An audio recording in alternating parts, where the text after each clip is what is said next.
有差。有 You know.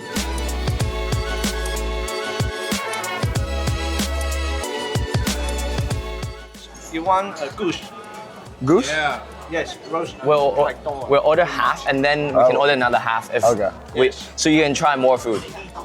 And then there's a culture where we now do this, but back in the times we do this to say thank you. And that is like a guy kneeling down. Like this is legs, kneeling down, we say thank you. Right? You start with this and then you go. Yeah, no, we just do this, thank you. So when someone pours you tea, say thank you. Kind of like that. Yeah. Oh, we got the head? Yeah, the head. That's sick. I swear you've been traveling everywhere. Is this really it? Like it's been day one, you haven't even seen the... No, easily my favorite. You think so? Yeah. I would stay here over Dubai. I would stay here over anywhere I've been in Europe. The people, the culture are super nice, super clean. This is turning into a Hong Kong trip. First adventure Hong Kong. Great adventure. Because Ecom put us together. It really did. And it came from like a small conversation in the most unexpected location where we're supposed to be gambling with strippers. Like we did not do any of that. It was the most degenerate place. I think competent people just love being around other competent people. So we just gravitated towards each other. Yeah, and I think one of the coolest thing that really brought us together is not having ego. Like a lot of competent people, depending on what stage, like the ego kind of kills. For me, I try to have enough sleep, have good food so that I'm not stressed. Therefore, I make better decisions. It's more of like a sniper instead of like a machine gun. Yeah, it's like a sniper. Like you want to be chill. You go anxious, you can't aim. Right. You know? And then you just kind of shoot. Reminding me about my roots, grounding me back to not having ego because there are times when you just make money without knowing what you kind of did right. And then once you get cocky, it's not just how you treat friends, but how you run your business, how you make the decisions. I think it's in the China culture is yin and yang. So we try to remain a balance. Anything out of balance is not good. And then sometimes we forget being grateful and gratitude. And that's when I went back to practicing that. I wasn't grateful for the revenue. Money is a two-way sword. It can help you, but it can also blind you. Right. So in my high school, a lot of people drove Ferraris to school. Oh shit. Yeah, I think I was raised in, I was the poorest within my world. They had GT3 at 19 years old. And so that kind of boosted my ego, so I was cocky. And I was making money on Ecom. I was doing well in Were you stocks. trying to make up for like your like lower tier status? No, it's just being cocky without knowing. I think it was just an upbringing where I'd never had low esteem. I don't think so, but it's just an attitude.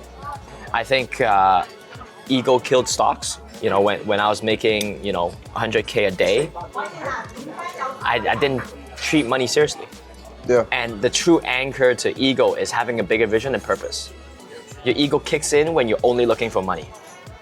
And I tried to take away the cars, the things, to live a life beyond my means, to keep myself reminded that I should not be cocky all the time. I always tell people how we make money is by understanding the cultural gap, the value gap, and the knowledge gap. That means you're bringing a product in China that is at a different culture to another culture that does not run the same way. Right. And so you're making the difference between the cultures. And China is more about productivity, and US is more about creativity. Like we can make cars cheaper than Tesla, but we're not the pioneer of electric cars. So we kind of work in hand in hand. That's a good way to think about it. And you have to travel to see the difference in value, and so you can make the value play. And I always say, like, we make money because we can put value and inject value into markets. I always say no stress. We're getting on a t-shirt. Let's finish this stuff. That was a good call. Good talk, Tim.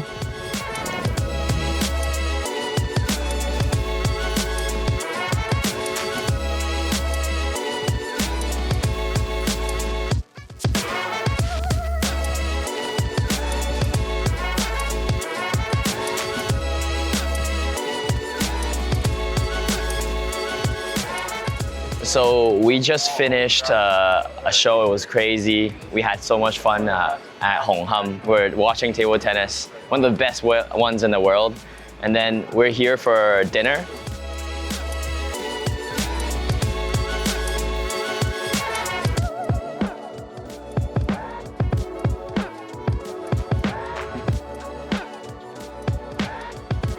So I picked this restaurant because it's one of the best teppanyaki in Hong Kong. It's also Michelin rated. So personally, when I'm in the States, I know that doesn't really exist. And having a bunch of different food, and I just want to make sure like we're all enjoying good food and good company.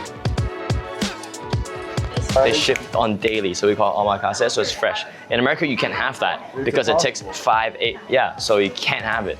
Physically can't have it.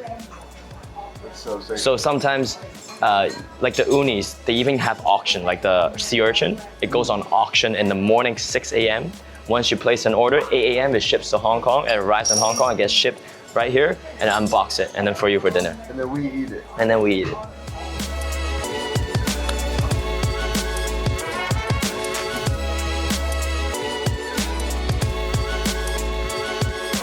So we're closing to the end of today, and we're gonna enjoy the rest of our dinner, and we will kind of put an end to this.